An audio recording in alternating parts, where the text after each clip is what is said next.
Hindi niya ginawang ang buhay ay problema. Siya ang sasandalan, siya ang lulutas, siya ang magbibigay ng mga kailangan ng buhay. And why will God do that? Because God is the author and sustainer of life. Magsisimula tayo mag-alala tungkol sa buhay, tungkol sa ikabubuhay at maging tungkol sa pagkamatay, pag nilimot natin na ang Diyos ang siyang may akda, may likha ng buhay. Na ang buhay nating lahat, maging ng mga halaman, maging ng mga ibon, maging mga isda, nasa kamay ng Diyos. That God designed life. And God has, in His infinite wisdom, designed a certain span of life for various individuals, a certain type of life that people would thrive and be fruitful in. Siya ang nagsusustain. The moment na pinroblema mo ang sustenance ng iyong buhay, inaagaw mo ang papel ng Diyos kasi siya ang sustainer. The moment na pinroblema mo ang kakahinatnan mo sa buhay, inaagaw mo ang manibela mula sa Diyos na siyang nagbibigay sa atin ng direksyon kung ano dapat ang buhay. At syempre, mahihirapan ka kung nag-Diyos-Diyosan ka. Napakabigat naman na dalahin yung ikaw yung nagbabahala sa buhay mo. Ikaw ang magpo-provide sa buhay mo. Ikaw magpapagaling sa mga sakit mo. Ikaw ang magliligtas sa iyo sa iyong sarili sa mga lahat ng uri ng panganib. Oras sa pinapel mo yon, may stress ka. Dapat wag nating makalimutan na papel yon ng Diyos. May papel din tayo, pero hindi yung para tayo ang manguna.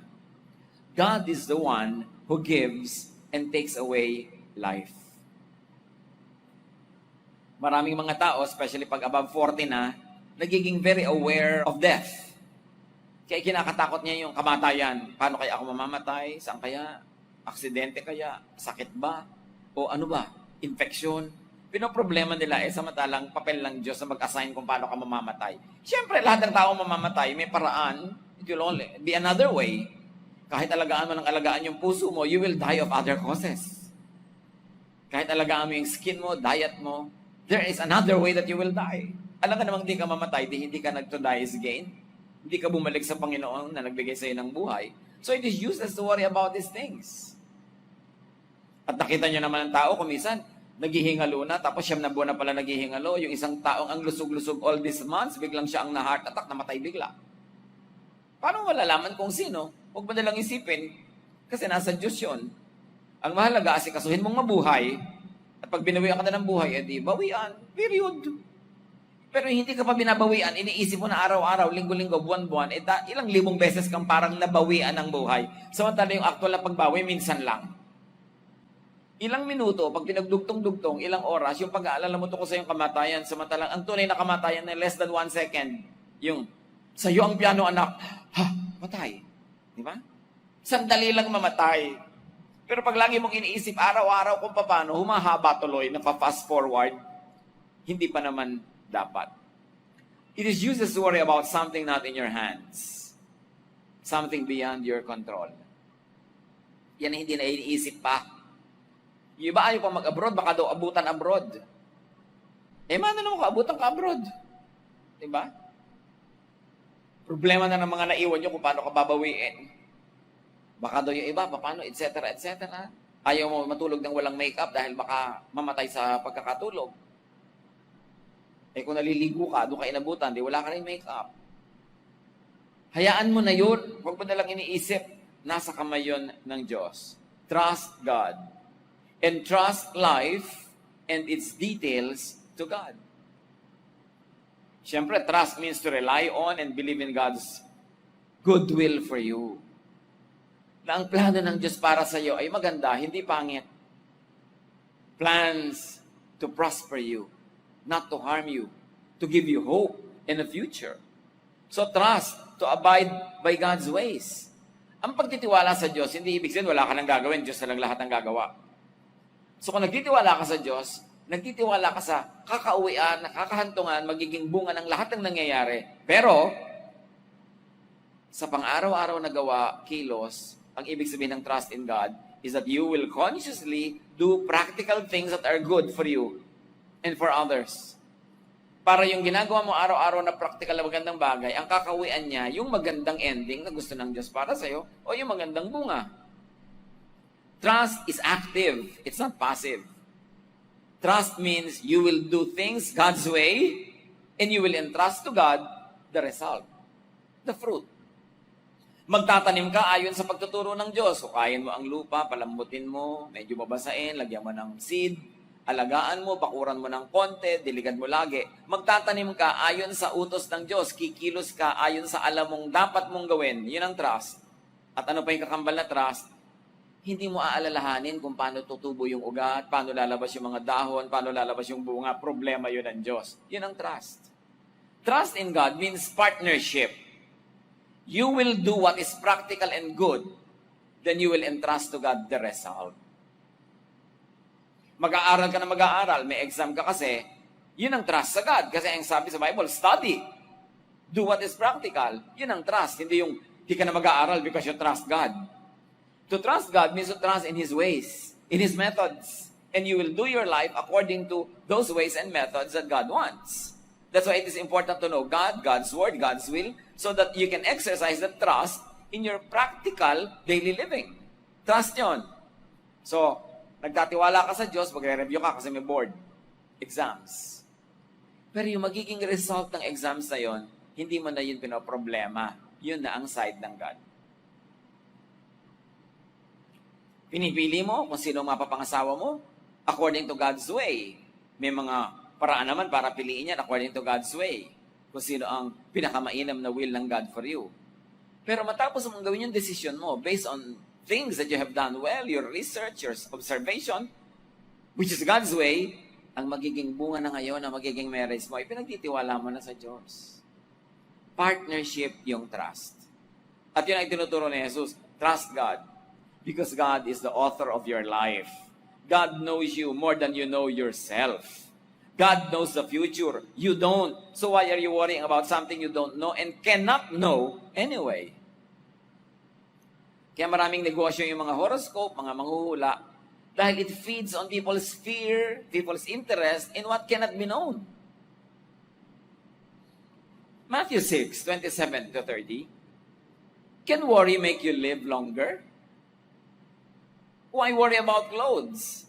Look how the wildflowers grow. They don't work hard to make their clothes. But I tell you that Solomon, with all his wealth, wasn't as well clothed as one of them. God gives such beauty to everything that grows in the fields, even though it is here today and thrown into a fire tomorrow. Will He surely do even more for you? Why do you have such little faith? At nagbigay si Jesus ng napaka-common na example because the people in His time and place were always surrounded by lilies, by beautiful flowers. So sabi niya, tingnan niyo yung mga bulaklak. Hindi naman sila nag-aalala tungkol sa kung anong kulay nila, anong isusuot nilang damit. Pero ang Diyos, kahit damo lang sila na buhay ngayon, bukas, patay na, sinisigan na, pinapaganda pa rin sila. Ikaw pa kaya ang hindi pagandahin ng Diyos? Hindi lang yung kagandahan talaga ang concern dito. Ang tinutukoy ni Jesus is, why worry about non-essentials? Why worry too much about things like clothes, for instance?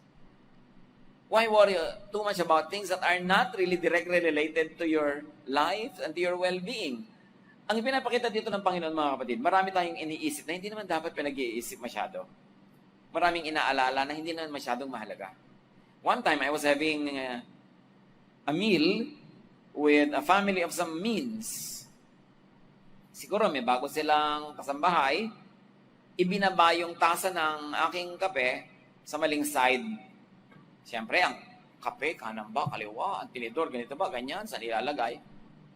Nung nailapag nitong si Bining ang aking tasa sa maling side, kitang-kita ko na inirapan siya ni Donya, friend ko. At talagang, sinabi ko na sa iyo kung saan mailalagay ang tasa. Pero nakapangiti siya konti, mabait na gano'n na effect, no? Eh, namutla na tuloy itong si babaeng nag-abot ng maling tasa. Siguro, relax, it's okay. You know, yun ang ibig sabihin. Marami namang bagay na hindi mo na dapat problemahin. Siyempre, gusto mong ipakita na marunong ka kung saan ilalagay, na tama ang nangyayari sa bahay mo. Kaya tuloy pag may konting mali, nagagalit ka na. Not because it is important, but because it appeals to your pride. You want to say na, ay, alam ko yan. In my house, everything is perfect. So, maraming bagay tayo mga kapatid na pwede namang hindi napansinin, palampasin na lang. Don't worry about such things. Kung magkakaroon kayo ng bisita, nakaka-stress. If you want to impress. So, huwag na lang magpa-impress. But it's okay to want to please guests. Magkaiba if you want to impress or to please. Pero sa labas, mukhang pareho lang. Pero anong laman ng puso mo? Gusto mo talagang magbigay ng kasiyahan o magyabang? Ano ba talaga? Pag pinag-aaral mo ang iyong anak, talaga bang papatayin mo siya para maging first honor? Aawayin mo yung teacher pag nabigay ng mababang grade? Stress na stress ka pag lagi mong ini-engineer kung anong dapat maging ending. Kaya merong mga, kailangan maging successful engineer ako tulad ng uncle ko. Hirap na hirap sila ng kagagapang ng mga kondisyones, kaiimbento ng mga sitwasyon para lang marating nila yung gusto nilang marating. Samantalang, relax, just do your best at mararating mo yung gustong paratingin sa'yo ng Diyos. Diyos na magdadala sa'yo, pwede hindi doon, pero dito. Pero para pilitin mo maging doon, may kukopyahin ka, may stress ang buhay mo. You will always worry. Katulad halimbawa ng mga misis na pag middle age na, biglang si mister, tingin-tingin na sa 14 anyos. So si Mrs. ngayon, magmumukhang 12 anyos pilit. Paano man naman gagawin nyo? Nakakapagod magmukhang 12 anyos kung 46 ka na. So yung mga hindi mo na dapat isipin yan. Just be a good 46-year-old wife. Because ang katangian mo is yung wisdom mo, yung karunungan mo, yung pinagsamahan nyo. Hindi maging 14 ka dahil hindi ka na pwede maging 14 kahit anong lundag ang gawin mo. Mapapagod ka lang. So sinasabi ni Jesus, why worry about clothes? And it's not really just about clothes. Why worry about what you are worrying now? Think of what you are worrying about now. Talaga bang dapat ipag-worry? Dapat ka ba talaga maging top sa exam? Ang daming nabubuhay sa mundo, hindi naman nag-top. Yung mga, hindi nga valedictorian, naging bulok-tutorian pa. Pero masaya din naman sa buhay. Kailangan ba talaga lagi kang panalo? Lahat ba talaga ng panalo sa buhay? Masaya. Kailangan ka ba talaga ma-stress? Kaya nang sinasabi ni Lord, why worry about such things? Kapag mga damo, kahit damo maganda. Ikaw pa ang hindi pagandahin ng Diyos. So huwag ka mag-alala dyan sa mga bagay na hindi mo dapat problemahin. Yung iba pa, ang gusto ko po sana kung mamamatay ako, yung nakahiga lang ako sa kama, nakapadyama. Parang natutulog lang pag ibinurol. Eh, anong magagawa mo kung iba ang naging kamatayan mo? Natalsikan ka na isang balding mantik ang kumukulo, naging chicharong bulaklak ang itsura mo. Paano yun? Namatay ka rin naman, di ba? Pareho lang. Don't worry too much. Kasi ang warrior, ang susunod niyang gagawin, kaya siya napapagod, ang warrior, nagiging controller. When you worry too much, you control everybody around you. Para yung outcome na gusto mo ang mangyari. You worry, you engineer events. You even stage events. Kaya mahirap yung nangongopya, naiinggit sa kapwa, gusto mo maging tulad niya, gagayahin mo lahat ang ginawa niya sa buhay, hindi naman yun ang calling mo. Lahat ng nangyari sa kanya, natural lang na nangyari, hindi niya pinagpilitan na gawa ng script. Hindi niya pinilit kontrolin. Nangyari, ikaw pipilitin mo maging ganon, di pagod na pagod ka. Kaka-stress. Kaya sabi ni Jesus, huwag ka mag-worry. Worrying won't prolong life. Hindi mo naman kayang dagdagan. Kahit isang minuto ang buhay mo kung gusto nang bawiin . Worrying won't solve problems.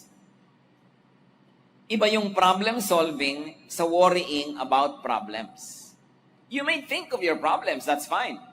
But make sure that when you think of your problems, you are solving them, not worrying about them. Dapat maghiwalay natin sa isip yon. Worrying cannot help because worrying clouds the mind. Pag nag-aalala ka na mabawasan ang katalinuhan mo, gumugulo ang malinaw, lumalabo ang dapat ay malinaw. Worrying weakens a person. Not to mention the fact that it has been proven that worrying and being stressed also affects your health. Nagkakasakit ka talaga pag warrior ka. Nature is designed and sustained by God to keep on living until called by the Maker to yield its earthly existence or to move onto another form of life. So kung ang assignment mo dito pa sa earth as you are, take it, enjoy it, do the most good. At pag tinawag ka na to graduate to another form, another level of existence, then move on. Pero habang hindi pa nangyayari yun, huwag mo na lang isipin. It is in the hands of the Maker. Meron pang isang negative effect ang worrying. Hindi nare-realize to ng maraming tao that worrying could be a negative prayer. Worrying, could actually make what you fear happen. What you keep worrying about could materialize. At ito ang hiwaga. Kasi lahat ng iniisip natin, mga kapatid, prayer. Kahit hindi mo sabihin, let us pray. Kahit hindi mo sabihin sa dulo na, this I pray in the name of Jesus, lahat ng iniisip natin, prayer. At pag nag-iisip tayo, nagpe-pray tayo, nako-connect tayo sa power of God, sa power of heaven. So pag ang iniisip mo lagi negative, mukhang prayer yon. At pwedeng mangyari. Kaya dapat kinokontrol mong iniisip mo eh. Pag nag-iisip ka, tulad ng nagpe-pray ka, nagpapadala ka ng signals to heaven. So, yung worry mo, baka ako sipunin, baka ako matapilok, baka masunog ang bahay, baka iwan ako ng asawa ko. Nandidilig ng langit na parang prayer, gusto mong iwan ka ng asawa mo? Gusto mong magkasipon? Gusto mong magkasakit? Kasi puro mga negative. Kaya obserbahan nyo, yung laging kinakatakutan, yun ang nangyayari. Because thoughts are prayers. Sino may sabi, may pinagkaiba yung this I pray in the name of Jesus at yung inisip mo lang na itong babaeng ito, kakalabanin ko to, lalabanan ko siya. Sino may sabi sa'yo hindi prayer yon? At ina-accept ba yun? Anong reaction ng heaven to such thoughts? Ang nakakarating lang sa langit na galing sa atin are our thoughts. We connect to God through our thoughts. Kaya para kasabihin patay, kailangan brain dead ka na, hindi ka na nakakapag-isip. What kind of thoughts do you send to heaven? What kind of signals? Pag puro, baka po ako mahulog, baka po ako iwan ng asawa ko, baka ang anak ko magkasakit. Ang ibig lang sabihin nun, hindi ka nagtitiwala sa Diyos. Iniisip mo, masama ang plano ng Diyos para sa'yo. Gusto kanyang biguin, gusto kanyang saktan. Yun ang laging laman ng utak mo eh. Therefore, it reflects what you think of God. And that thought reaches heaven. How do you think will heaven react to such thoughts? Kaya napakahalaga, sabi sa Romans, be changed by the renewing of your mind. Gusto mong mabago ang nangyayari sa buhay mo? Baguhin mo ang iniisip mo. Kasi ang iniisip mo, yun ang nangyayari. Pero sabihin ba, bakit po iniisip ko na maago ko yung asawa ni ganon? Iniisip ko na yumaman ako, ba't hindi nangyayari? Because it's not in accordance with God's will. Hindi ka pray lang ang pray. Tinetrain mo ang utak mo how to pray correctly, how to pray the proper way, and how to pray for the right things, for God's will for you. The Bible says, you know that when you pray according to God's will, He hears. So ano ang will ng God for you? Plan to give you hope, a future. Plan to make you happy. Plan to make you prosperous. Pray along those lines. Think of those things. Kasi ang ini-imagine mo sa buhay ay yung lulutang-lutang ka sa basura, nakatira ka sa isang pusali, na malamang mangyari dahil yun ang iniisip mo. Bakit mo hindi isipin yung positive? Na pinagpapala ka ng Diyos, mabunga ang iyong buhay, mabiyaya, at nagiging blessing ka sa maraming tao. Because when we ask according to His will, He hears us. But remember, we have to ask. Hindi lang sinabing God's will for you will happen automatically. Kasi binigyan ka rin niya ng sariling will. At hindi ka robot. Kailangan ikaw mag-agree sa will ng Diyos para yung dalawang will niyo matupad. So when you ask, you do the asking. According to His will, He hears. May part ka. What part do you send to heaven? What messages do you send through your prayer, through your thoughts, through your worries? It's important. It's a partnership. So huwag gawing negative ang prayer by thinking negatively.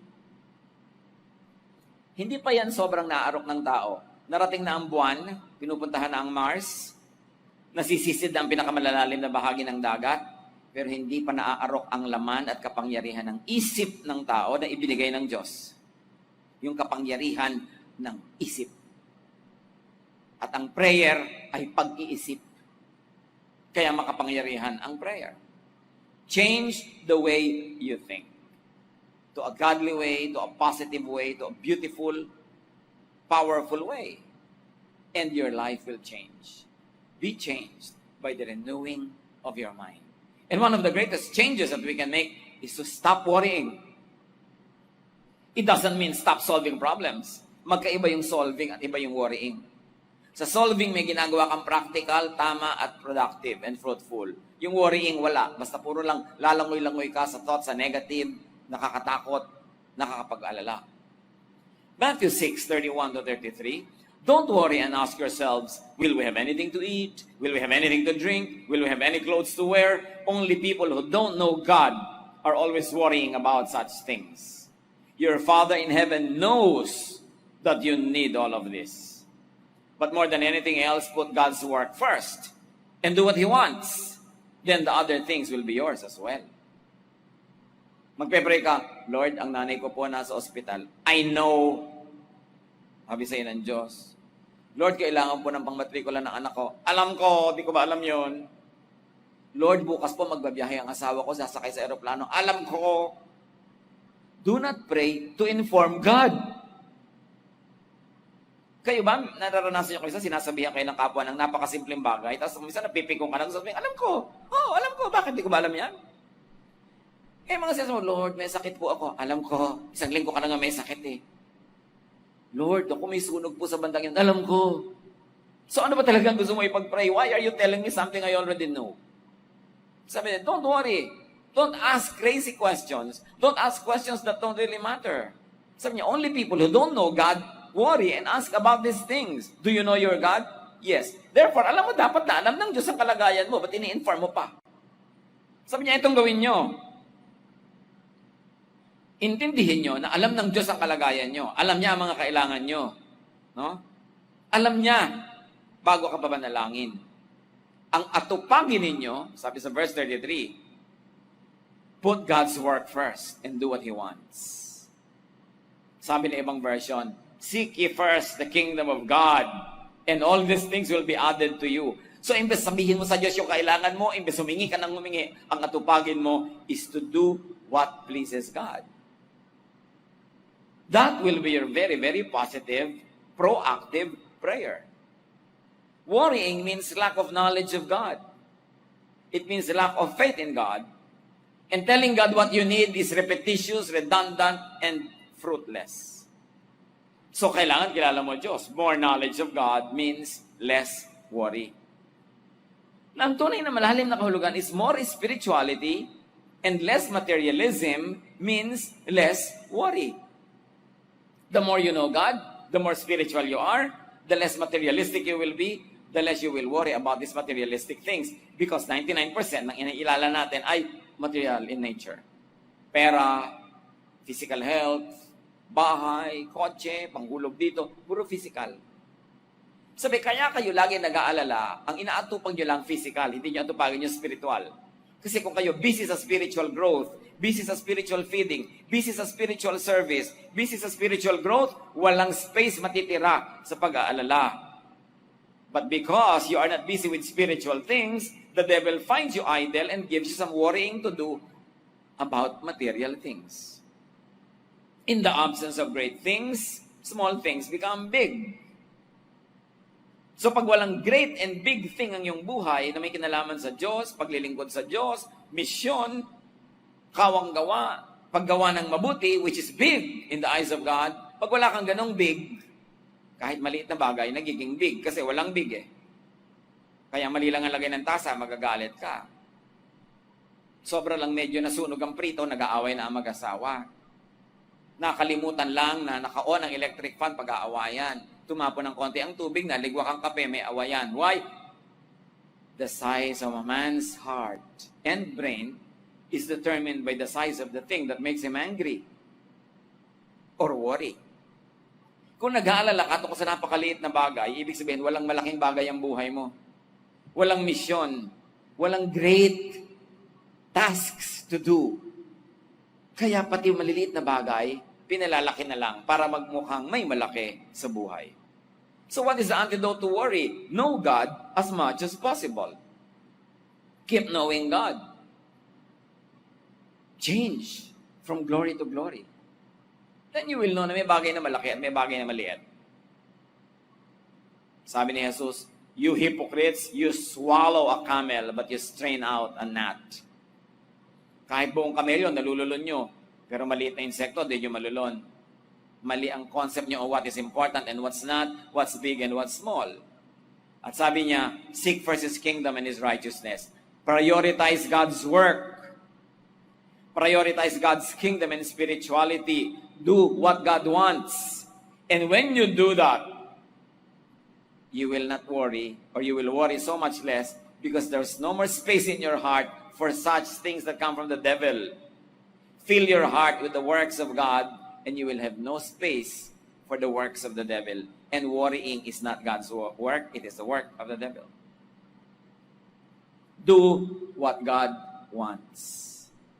Get and stay busy doing spiritual and practical work. Pag sinabing seek first His kingdom and His righteousness, dalawa yon. Yung sa kabilang daigdig, maggawa ka ng mga bagay na may kinalaman sa yung spiritual life, eternal life, heaven, rewards, things like that. Pero may isang part yon, yung dito. Because it is also God's will that you become fruitful and productive and useful and happy here. So what is seeking God's kingdom? Doing the maximum good here and doing the maximum good for there. Minimizing pain here and avoiding pain there.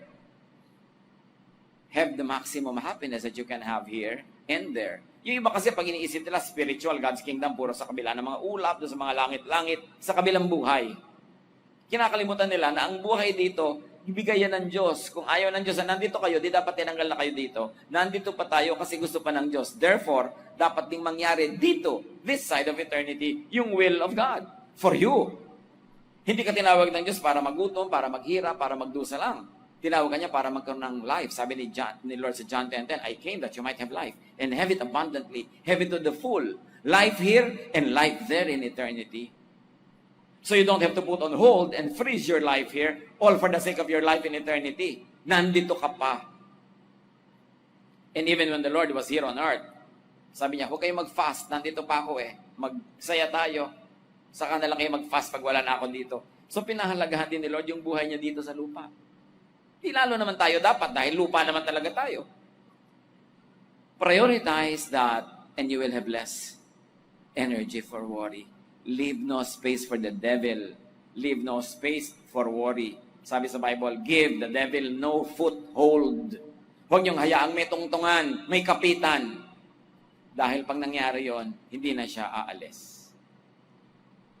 Do things that are spiritual for inner strength and peace. Do things that are practical for productivity, fruitfulness, and for your provisions. Yung iba naman kasi, kaya nagwo-worry about their future, wala naman silang ginagawa ngayon. Hindi nagtatanim, pwede ka talaga mag-worry kung anong aanihin mo bukas. Pero pag nagtatanim ka na ngayon, ginagawa mo yung best mo, huwag ka na mag-worry about the future harvest. Trabaho na yun ng Diyos. Many people have to worry because they're not doing what they should be doing so that they don't need to worry. So may part ka dyan. Do what is practical. Kaya nga yung woman of Proverbs 31, sabi, she can laugh at the days to come. Pinagtatawanan lang niya yung mga gastos na darating in the future. Why? Kasi una, may savings siya. Pangalawa, patuloy siyang kumikita. At may mga investments siya na bukas, kikita. At habang natutulog siya ngayong gabi, kumikita. She can laugh at the days to come. Ngayon, kung wala kayong katanim-tanim about the future, talagang, you cannot laugh at the days to come. You will worry. And because God does not want us to worry, it means that God wants us to do something practical now, plant good things now, so we don't worry about tomorrow. Hindi yan bahala na ang Diyos kinabukasan, wala kang gagawin ngayon. Gawin mo ang kaya mong gawin, ipasa Diyos mo ang bunga, then you don't worry. Matthew 6:34, idiniin ni Lord, don't worry about tomorrow. It will take care of itself. You have enough.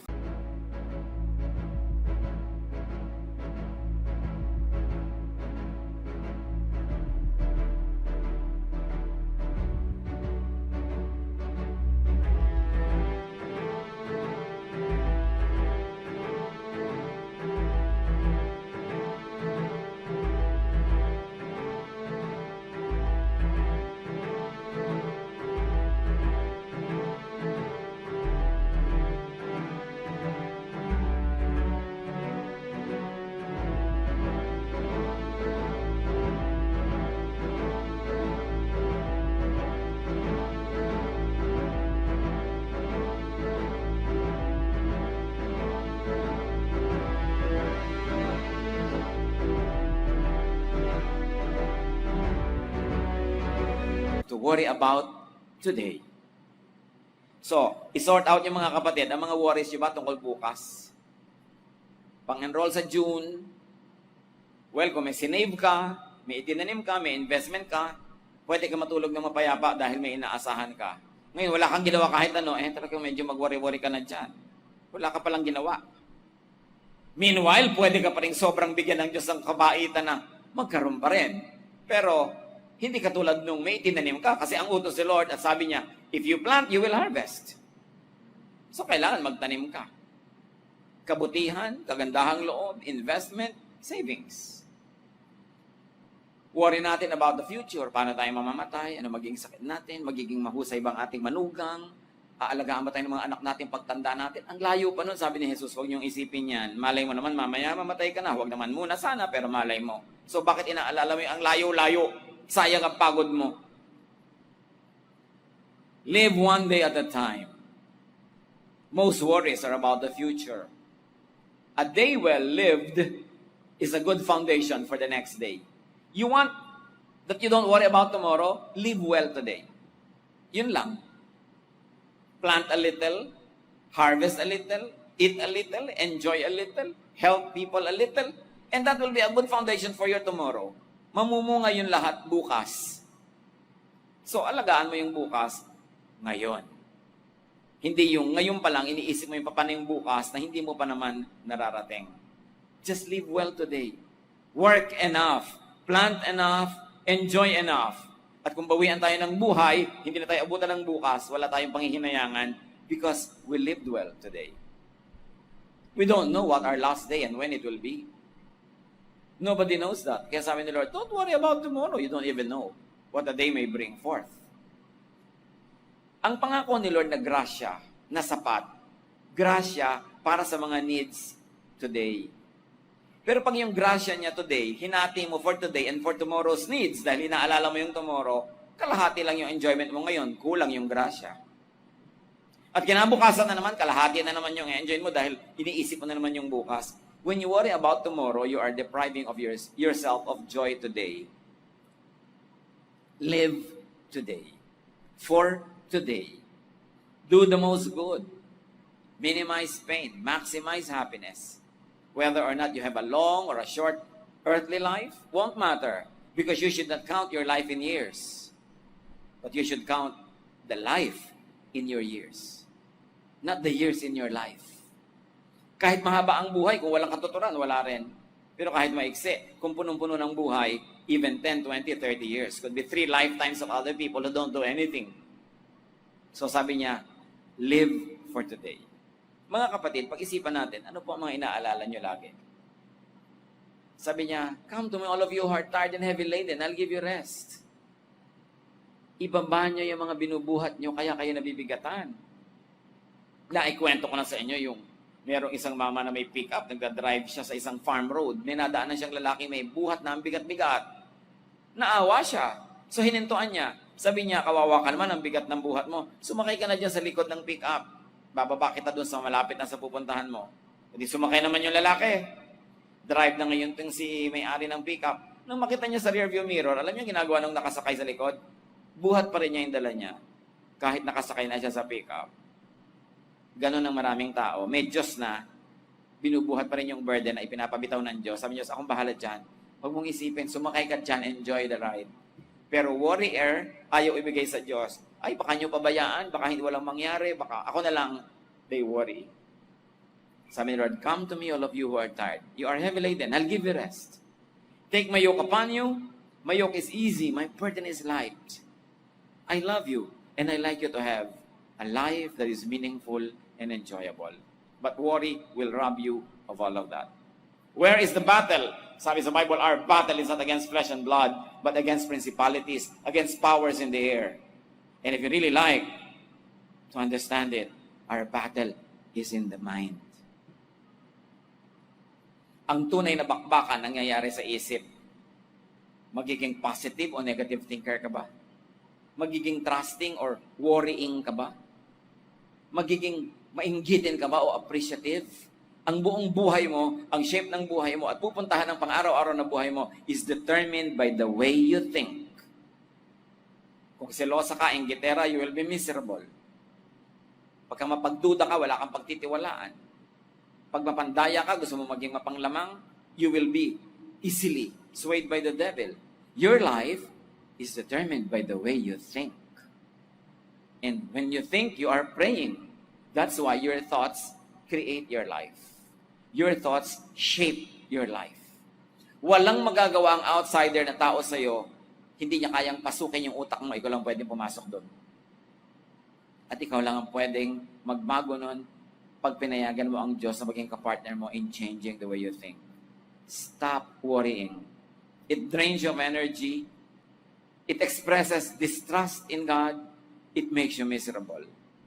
Trust God, meaning do what is good and proper and fruitful and leave the rest to God. Then you can enjoy this life.